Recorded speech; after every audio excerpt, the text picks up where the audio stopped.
प्रश्नावली 14.1 ये कुछ खारिजी भी दे रखी है जो हमने बेसिक पढ़ा था उसी के आधार पर, और ये खारिजी की कभी हुआ एग्जाम में एक नंबर पूछी जाती है।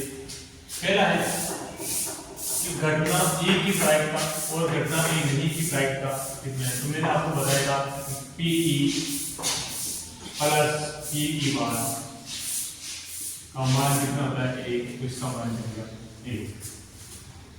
उस घटना की प्रायिकता जो घटित नहीं हो सकती, यानी जो घटित नहीं हो सकती वो संभव घटना है, संभव नहीं। और ऐसी घटना जो घटित नहीं हो सकती, ऐसी घटना असंभव घटना कहलाती है, इसका मान क्या होता है 0।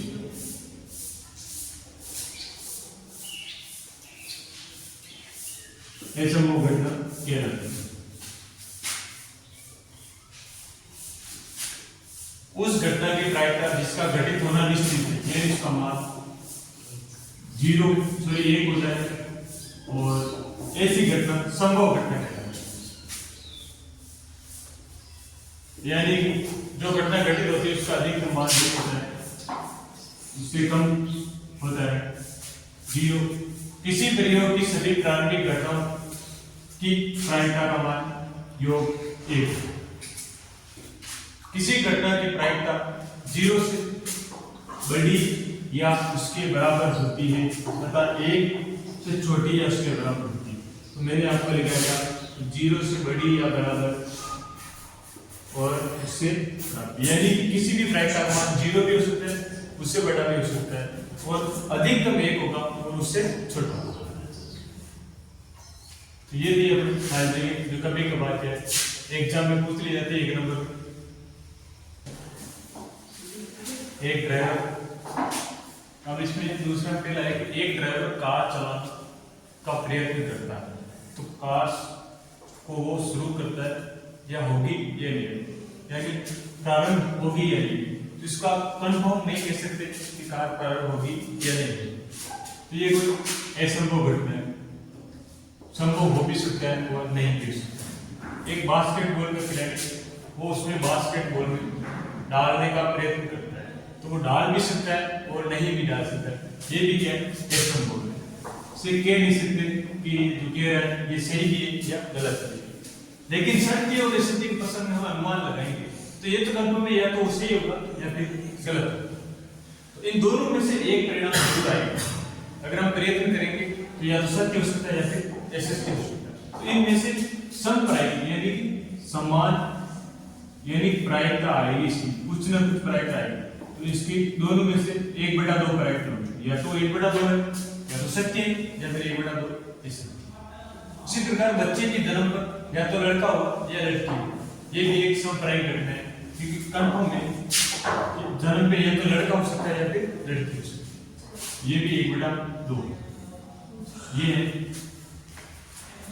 सिक्का उच्चारण न्याय संगत विधि क्यों है? क्योंकि सिक्के के 2 पहलू होते हैं, सिक्के के 2 पहलू,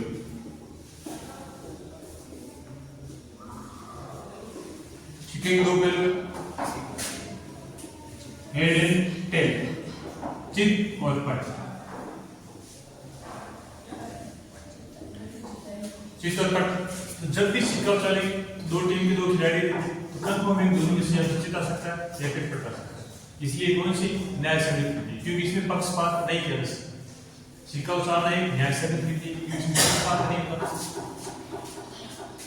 इसमें पक्षपात नहीं होता।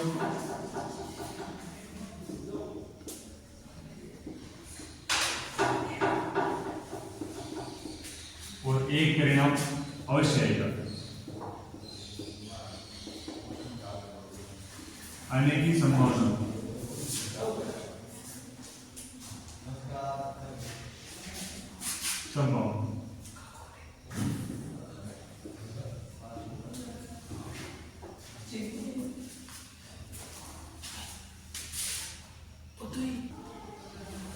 अभी 14% इसमें ये है कि कौन से प्रायिकता का परिणाम हो सकता है और कौन सा नहीं हो सकता। देखो पहला ये परिणाम हो सकता है, यानी 3 घटना में से 2 घटना घटित हो सकती है, इसलिए 2/3 यानी ये परिणाम हो सकता है।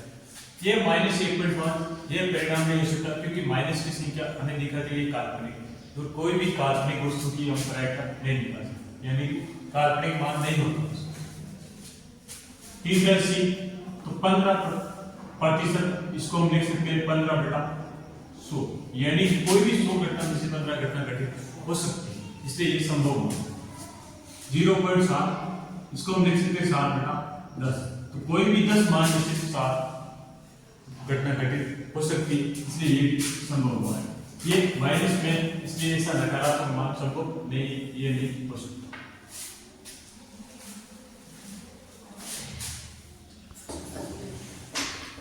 P 0.05 प्लस PE बार, यानी P नहीं बराबर 1, तो PE बार बराबर 1 माइनस 0.05, इसका मान आ जाएगा 0.95, ये है इसका आंसर।